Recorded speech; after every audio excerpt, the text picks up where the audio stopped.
Monsieur, vous êtes bien Bourlet Michel Richard Marie, né à Anse en 1949 et oui, habitant à Palisseux. Oui.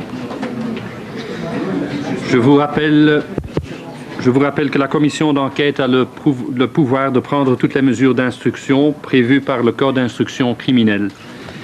Et avant de vous inviter à prêter serment, je tiens à attirer votre attention sur l'article 14 du Pacte international relatif aux droits civils et politiques du 19 décembre 1966, rédigé comme suit. Toute personne accusée d'une infraction pénale a droit, en pleine égalité, à ne pas être forcée de témoigner contre elle-même ou de s'avouer coupable. Cela signifie que vous avez le droit de vous taire lorsque vous pensez que votre déclaration publique pourrait être ultérieurement utilisée contre vous dans une procédure pénale. Je vous demande de prêter le serment levant la main droite et en vous rappelant que tout coupable de faux témoignages sera puni d'un emprisonnement de 2 mois à 3 ans et privé de l'exercice de droit de vote et de l'éligibilité pendant 5 ans au moins et 10 ans au plus. Je jure de dire toute la vérité et rien que la vérité. Je jure de dire toute la vérité et rien que la vérité. Merci, Monsieur Bourlet. Il y a des témoins, ça. Hein? Monsieur Bourlet, je sais que dans votre audition, comme nous devons traiter pas mal d'affaires qui sont encore toujours en cours, il ne sera pas possible de vous exprimer en audition publique, mais néanmoins, c'est le souhait de la Commission de pouvoir vous entendre en public au moins à un sujet, c'est-à-dire votre déclaration. Vous avez dit publiquement « si on me laisse faire ». Et on voudrait donc savoir ce que vous avez voulu dire par cela et quels moyens cela impliquait pour éviter ou pour obtenir la vérité.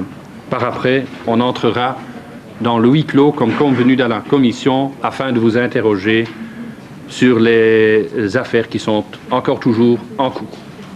Vous avez la parole, Monsieur le procureur. Oui, Monsieur le Président, je comprends très bien que cette question puisse être dite, en tout cas, je puisse répondre en public, étant bien entendu qu'à partir du moment où j'aborderai des problèmes qui sont en cours, et notamment des affaires dont je n'ai pas la charge, je crois que c'est le fait aujourd'hui, à propos de l'affaire d'Aubet, je préférais, si vous voulez bien, parler à huis clos.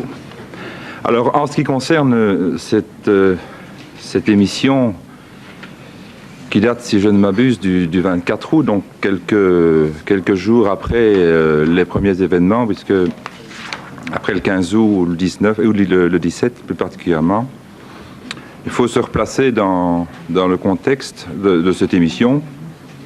Je dois vous dire que je me trouvais dans mon bureau, en duplex, avec toute une série de personnes qui étaient à Bruxelles dans les studios et que je le voyais par intermittence et dont j'avais le retour avec un certain décalage en fonction, parce que pour aller de Neuchâtel à Bruxelles, paraît-il, il faut passer par le satellite.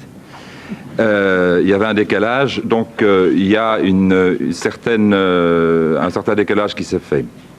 Et la phrase que j'ai dite, je dois vous dire qu'au départ, elle a été dite d'une façon très spontanée, je dirais peut-être même un peu inconsciente, en répondant à une interpellation, je crois, de M. Rousseau et de Mme Bott, en disant « Oui, on dit toujours que l'on va aller jusqu'au bout. » Et moi, j'ai dit, cette fois-ci, moi, j'irai jusqu'au bout. Si on me laisse faire, c'est évident. Et quand je réfléchis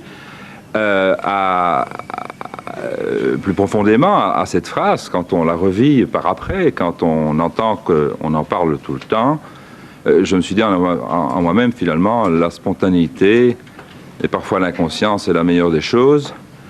Et je ne regrette pas du tout d'avoir dit cette phrase-là, mais je crois qu'elle nous a servi beaucoup tout au long de ces 5 mois. Alors pourquoi l'ai-je dit? Parce qu'il faut se replacer, je vous dis, dans le contexte à ce moment-là. Ce que les gens ignoraient le 24, si je ne m'abuse, c'était un vendredi soir, c'est que le lendemain, on allait attaquer un problème assez délicat dont il sera question probablement aujourd'hui à huis clos. C'est-à-dire on allait attaquer plus concrètement sur un élément policier dans le cadre de notre enquête.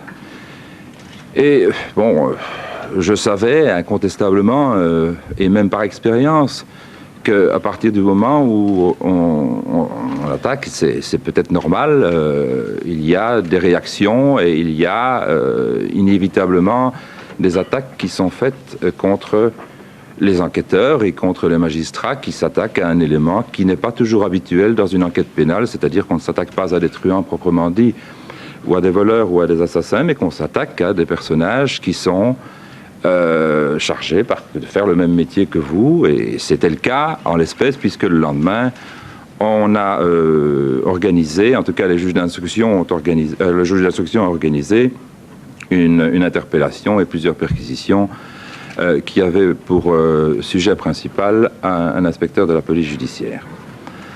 Alors bon, moi j'ai eu une expérience antérieure où j'ai bien pu remarquer qu'en s'attaquant à un élément policier, bon, pour ne pas tourner autour du pot, c'est dans l'affaire des titres, nous avons eu directement, après l'inculpation d'un inspecteur de la police judiciaire, une levée de bouclier, une attaque en règle, qui n'est pas terminée d'ailleurs, une attaque en règle de la part de certaines réactions, des réactions de corps, mais aussi de la part de certains éléments de la presse, qui a non seulement fait beaucoup de mal aux enquêteurs et aux magistrats qui étaient chargés de cette enquête, mais qui, je crois, a aussi fait beaucoup de mal à l'enquête.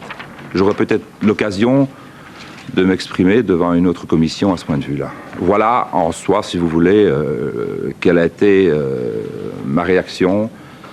Elle a été spontanée, elle ne visait pas particulièrement quelqu'un, elle visait une ambiance que je redoutais et que jusqu'à présent, en tout cas, j'ai pu constater.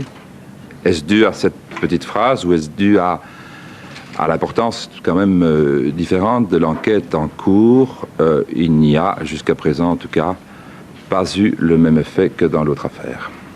Voilà. Chers collègues, waarde collega's, je vous propose pour continuer les questions envers M. Bourlet que nous pouvons rentrer dans le huis clos puisque les autres questions très ponctuelles que voudrait poser la Commission ont trait à des affaires en cours et à notre avis, il est dès lors nécessaire que M. Bourlet puisse s'exprimer à huis clos en toute liberté. Donc je demanderai à ceux qui n'appartiennent pas à la Commission de vouloir quitter la salle. Merci. Voilà donc, comme je vous le disais, le huis clos est prononcé pour cette audition de M. Bourlet, qui nous avons donc pu vous en retransmettre en direct un passage un peu plus long que ce qu'on nous avait dit. M. Bourlet qui s'est donc exprimé sur cette fameuse phrase dont on parle toujours et qui date donc du mois d'août dernier. On se retrouve tout à l'heure pour l'audition de M. Detouin, si M. Detouin ne demande pas non plus le huis clos, puisque là, il doit aussi s'exprimer sur cette affaire d'Aubet, affaire donc qui n'est pas terminée. Donc, suivant ce que décidera la Commission, à tout à l'heure ou à demain pour la poursuite de ces travaux. Au revoir, merci.